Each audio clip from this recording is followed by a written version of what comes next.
वो उस तरफ है।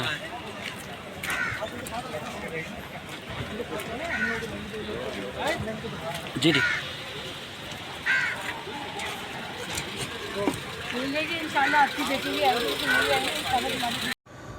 बिस्मिल्लाहिर्रहमानिर्रहीम, अस्सलाम वालेकुम। मैं हूं शाहिद सकलैन और आप देख रहे हैं मेरा यूट्यूब चैनल। आज 30 मई है, सोमवार का दिन है और आज की इस वीडियो में एक बार फिर हम बात करेंगे दुआ ज़ारा केस के हवाले से। गुज़श्ता रात थोड़ा लेट आवर्स में मुझे इन्फॉर्मेशन मिल गई थी मेरे सोर्सेज से कि दुआ ज़ारा को आज कोर्ट में पेश नहीं किया जा रहा और निमरा काज़मी को पेश किया जा रहा है। तो रात को मैंने उसको थोड़ा लेट वीडियो की। अगर आपने वो वीडियो नहीं देखी तो मैं इसके नीचे पिन कर दूँगा। उसमें मैंने पूरी तफसील बता दी की और ये बता दिया था कि आज दुआ ज़ारा को पेश नहीं किया जाएगा क्योंकि पुलिस उसको बाजियाब करवाने में नाकाम हो गई थी। और आज यही मौक़िफ़ जो है वो पुलिस ने सिंध हाई कोर्ट में भी अपनाया। हाई कोर्ट में क्या कुछ हुआ आज सिंध में, बहुत कुछ आप सुन चुके होंगे। ख़बर भी आपको पता चल गई होगी कि जी दुआ को पेश नहीं किया गया, निमरा काज़मी को पेश किया गया है, IG को काम से रोक दिया गया है, जजों ने बरहमी का इजहार किया है। ये सारी चीज़ें आप बहुत सुन चुके होंगे, लेकिन मैं आपको ये नहीं बताऊंगा। मैं आपको बताऊंगा वो चीज़ें जो पुलिस ने कोर्ट में नहीं बताई हैं और पुलिस को दुआ ज़ारा क्यों नहीं मिल रही है, कहाँ पे है और आखिर दुआ ज़ारा को अदालत में पेश करने में रुकावट कौन बन रहा है और पुलिस को क्या मुश्किलात दरपेश हैं कि वो दुआ ज़ारा को बाजियाब नहीं करवा पा रही। पुलिस के कुछ लोगों से मेरी बात हुई है जो इन्वेस्टिगेट कर रहे हैं इस चीज़ को, जो लोग दुआ ज़ारा को बाजियाब करवाने के लिए रेड कर रहे हैं। कुछ ऐसे मेरे सोर्सेज जिनसे मुझे चीज़ें पता चली हैं वो चीज़ें आपके सामने रखूँगा। पुलिस ने एक जगह रेड किया, वहाँ पे इनको दुआ ज़ारा के कपड़े भी मिले और जो है वहाँ पर गाड़ी भी मिली। वो जगह कौन सी थी और ऐसा क्या हुआ कि 15-20 मिनट पहले ये सारा कुछ जो है चेंज हो गया, ये सारी चीज़ें आज की इस वीडियो में आपके सामने रखूँगा। और अगर आप कहेंगे मुझे कमेंट्स में ज़रूर बताइएगा कि आज जो कुछ अदालत में हुआ वालिदैन क्या कह रहे हैं और बाकी जितनी चीज़ें हैं और IG को क्यों हटाया गया और आर्डर मेरे पास कोर्ट का आ चुका है और उसमें अदालत ने क्या लिखा है IG के हवाले से। ये सारी चीज़ें अगर आप मुझे कहेंगे तो इंशाल्लाह इसके ऊपर एक अलग से मैं वीडियो करूँगा। लेकिन अब मैं वो चीज़ें आपको बताऊँगा जो शायद आपको पहले जो है वो इन्फॉर्मेशन में नहीं होंगी। मैंने रात की वीडियो में बाकायदा तौर पे बता दिया था कि SSP इन्वेस्टिगेशन समेत पुलिस ये कोशिश कर रही है, सिंध पुलिस की ये पूरी कोशिश है कि वो किसी भी सूरत जो है वो दुआ ज़ारा को बाजियाब करवाएं। पुलिस की नेग्लिजेंस आप इसको कह सकते हैं, लेकिन कोशिश वो अपनी तरफ से पूरी कर रहे हैं और वो इस सिलसिले में अब भी पंजाब में मौजूद हैं, but they are in Punjab. किसी हद तक उन्होंने KP में भी इस पर ट्राई की है। एक दफ़ा ये हुआ कि इनको इन्फॉर्मेशन मिली और इनको इन्फॉर्मेशन ये मिली कि ये लोग गढ़ी हबीबुल्ला में हैं। गढ़ी हबीबुल्ला का इनको पता चला, इनको कंफर्म हो गया कि जी गढ़ी हबीबुल्ला में है और इन्होंने बाकायदा रेड की तैयारी करके जब ये उस मकाम पे पहुँचे, कंफर्म रिपोर्ट थी, इनको पता चल गया था। ये जब पहुँचे तो ये कंफर्म हुआ कि दुआ ज़ारा और ज़हीर वहाँ पर मौजूद थे। बट अनफॉर्चुनेटली जब ये रेड इन पुलिस पार्टी पहुँची वहाँ रेड वाली जगह पे जहाँ वो मौजूद थे लोकेशन पे, तो 15 से 20 मिनट पहले जो है वो लोग वहाँ से स्किप हो गए।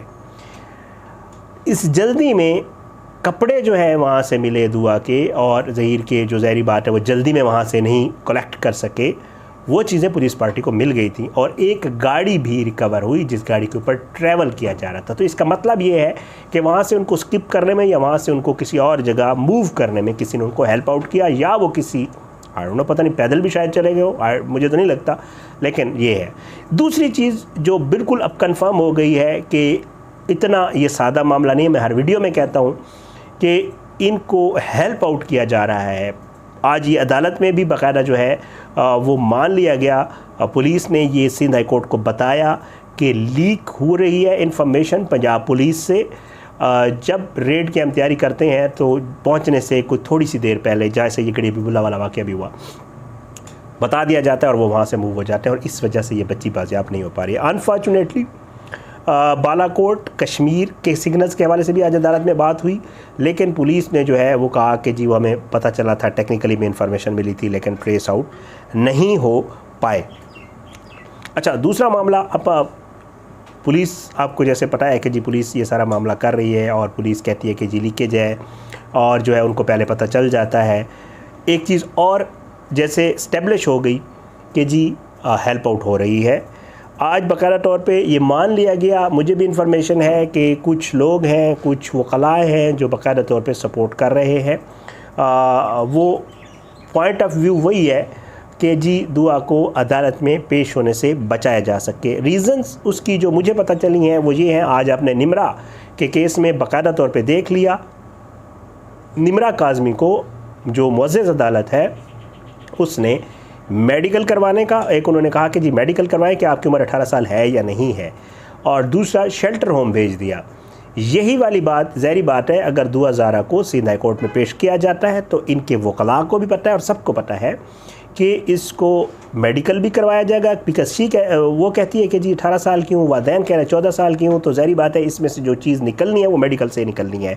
टेस्ट होगा तो पता चलेगा, और अगर टेस्ट होने के बाद ये पता चल गया कि दुआ जो है वो 14 साल की ही है और वो 18 साल की नहीं है, तो फिर ज़हीर उसका वकील और ये सारे लोग ये समझते हैं और ये जानते हैं, क्योंकि निमरा के केस में ये वाज़े तौर पे हुआ कि जी अदालत ने कह दिया गया कि आप टेस्ट करवाएंगी और 3-4 दिन आप सिंध नहीं छोड़ेंगी, आप कराची में रहेंगी, अगली पेशी पे पेश होंगी, पता चलेगा टेस्ट से कि अगर आपकी उम्र 14 साल है और 18 साल नहीं है तो फिर इसके आगे फिर अदालत ऑर्डर जारी करेगी। अब यही हो रहा है, दुआ को भी इसीलिए बचाया जा रहा है कि दुआ को जब ये ले आएंगे, कोर्ट आ जाएगी, पता चल जाएगा कि बच्ची, वो बयान जो है, बयान के हवाले से मैं आगे चल के आपको सुनाता भी हूँ कि दुआ के वालिद और उसके वकील ने बात की है। बयान के हवाले से अदालत का ये कहना है कि जो बच्ची जो उम्र में छोटी है, माइनर में आती है, 14 साल की है, उसके बयान की कोई हैसियत मेडिकल के आगे जो है वो नहीं होगी। तो रीज़न यही है कि दुआ ज़ारा को जी पेश इसीलिए नहीं किया जा रहा कि ये मसाइल बन जाएंगे, अगर वो पेश कर दी गई तो फिर ज़ाहिरी बात है मेडिकल होगा, शेल्टर होम भेज दिया जाएगा। जब वो बच्ची शेल्टर होम जाएगी तो फिर ज़ाहिरी बात है उसे सोचने का मौका मिल जाएगा, फिर वो कंपेयर, ज़ाहिरी बात है ज़हनी तौर पे कंपेयर करेगी वालिदैन को, ज़हीर को, फैमिली को, अपनी फैमिली को, ये सारी चीज़ें 2-3 दिन में उसका जो है ब्रेन वो थोड़ा सा ब्रेन स्टॉर्म करेगी। उस दौरान ये भी खदशा है कि उसके ये जहन में आ जाए कि नहीं मैं वालिदैन के साथ रहूँगी, वापस नहीं। अगर वो वालिदैन के साथ रहने का कह दे जाएगी, मेडिकल भी अगर उसकी फेवर में आ जाएगा कि जी मेडिकल तो इसकी उम्र 14 साल है, तो फिर ये वाली जो पार्टी है ज़हीर वाली, ये बहुत बुरी तरह फंस जाएगी, क्योंकि ये फिर अगवा भी होगा, ये फिर ज़िना भी होगा 376, और फिर और भी केसेस इसके ऊपर बनेंगे। और इस चीज़ से बचने के लिए जो है वो बाकायदा तौर पे ज़हीर को और उसकी फैमिली को बताया जा रहा है कि आप जितनी भी कोशिश कर सकते हैं वो बच्ची को जो है वो अदालत में पेश करने से बचा लें। बहरहाल आज अदालत ने बड़े अच्छे रिमार्क्स दिए। उन्होंने कहा जितनी मेहनत कोर्ट को मैनेज करने में की गई, 10वां हिस्सा अगर कार्रवाई में लगाते तो बच्ची बाजियाब हो रही थी। और अदालत ने कहा कि अगर बच्ची अफगानिस्तान भी गई तो हम आपको ही हुक्म देंगे कि आप बाजियाब करवाएं। आज थोड़ा सा पुलिस ने जो है बात दुआ ज़ारा के वाले से कही कि जी इन्हें कहें कि कहीं और पेशावर में अगर है तो वहाँ जाके ये पिटीशन करें। बहरहाल वो बड़ी अजीब सी बात थी। मैं फिर आपको एंड में कह रहा हूँ कि अगर आप चाहते हैं कि मैं उसके ऊपर भी वीडियो करूँ कि आज क्या हुआ कोर्ट में और क्या कुछ हुआ, आपको अगर तफसील आपने सुन ली होगी, मैंने इसलिए उसको रिपीट नहीं किया, बहुत सारे लोग वीडियोज़ कर चुके हैं, TV पे भी आप देख चुके हैं। मैंने कहा वो चीज़ बताऊं जो आपको पहले ना पता हो।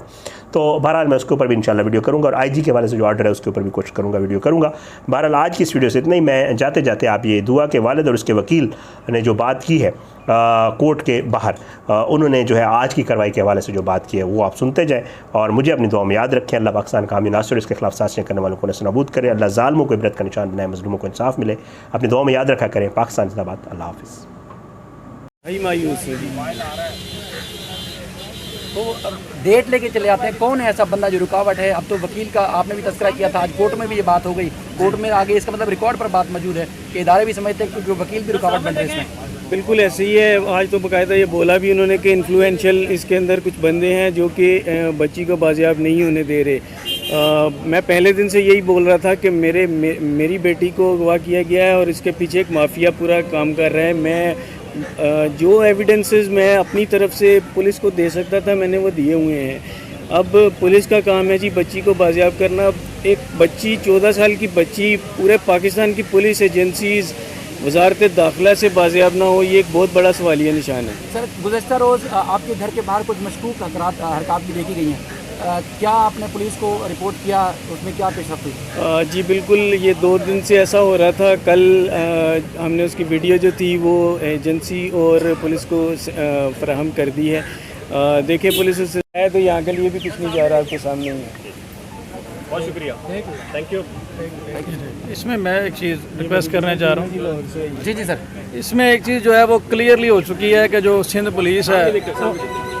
पुलिस है उनकी जो कारकर्दगी है वो बिल्कुल ज़ीरो साबित हुई है। आज वो जो है वो जस्ट एक लेम एक्सक्यूज़ बना रहे थे कोर्ट में। आईजी सिंध जो थे और एडवोकेट जनरल जो यहाँ के थे, उनका जो रवैया था वो इंतहाई मायूस कुन था।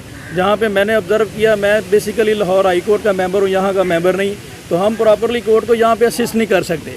लेकिन हमने यहाँ पे देखा है कि इनका जो रवैया था इंतहाई मायूस कुन है। वो जो एडवोकेट जनरल है वो कह रहा है कि सर आप KPK में पटिशन फाइल कर दें। तो जजेस साहिबान जो मौजूद जज साहिबान हैं वो कह रहे हैं कि क्या हम इस मैटर में खामोश हो जाएँ, पीछे हट जाएँ। तो ये दो चीज़ें तो मीडिया वालों को भी जहन में रखनी चाहिए कि ये सिंध मैरिज एक्ट है, चाइल्ड रेस्ट्रेंट मैरिज एक्ट है। आज निमरा की बात हो रही थी तो उसकी स्टेटमेंट फिर जज साहब ने लिख क्यों ना ली? वो कह रही है मैं स्टेटमेंट देना चाहता हूँ, फिर क्यों नहीं रिकॉर्ड की इसकी स्टेटमेंट? जज साहब ने कहा जब तक आपकी एज का तयन नहीं हो जाता तब तक आपकी स्टेटमेंट की कोई हैसियत नहीं है। सिंध मैरिज एक्ट कहता है 18 साल से कम उम्र बच्ची की कोई स्टेटमेंट नहीं है। और पंजाब के जो चाइल्ड रेस्ट्रेंट मैरिज एक्ट है वो पूरे पाकिस्तान में एप्लीकेबल है, वो कहता है जी 16 साल से नहीं है। और ये पंजाब में लेके जाने का मकसद इनका यही है 2 साल सेव करना। सिंध में अगर रहते हैं तो 18 साल का जवाब देना पड़ेगा, पंजाब में लेके जाते हैं तो चलें 2 साल बच जाते हैं और बची वो है 14 साल की। तो ये किसी सूरत एक चीज़ तो ये है कि ये जो बहाने बना रहे हैं स्टेटमेंट वगैरह के वो कोई नहीं है। और जो ये सिंध पुलिस है इनका मैं क्लियरली कहूँगा कि ये इंटरेस्टेड नहीं है, अनविलिंग है उनको इसमें। आज कोर्ट में वो कह रहे हैं, आई साहब एडवोकेट जनरल साहब कह रहे हैं सर आप हमें चैम्बर में टाइम दे दें, 5 मिनट चैम्बर में टाइम दे दें। तो ऑनरेबल कोर्ट कह रही है कि यही रिक्वेस्ट सेक्रेटरी जो सिंध हाई कोर्ट है उसकी तरफ से फॉरवर्ड की गई है।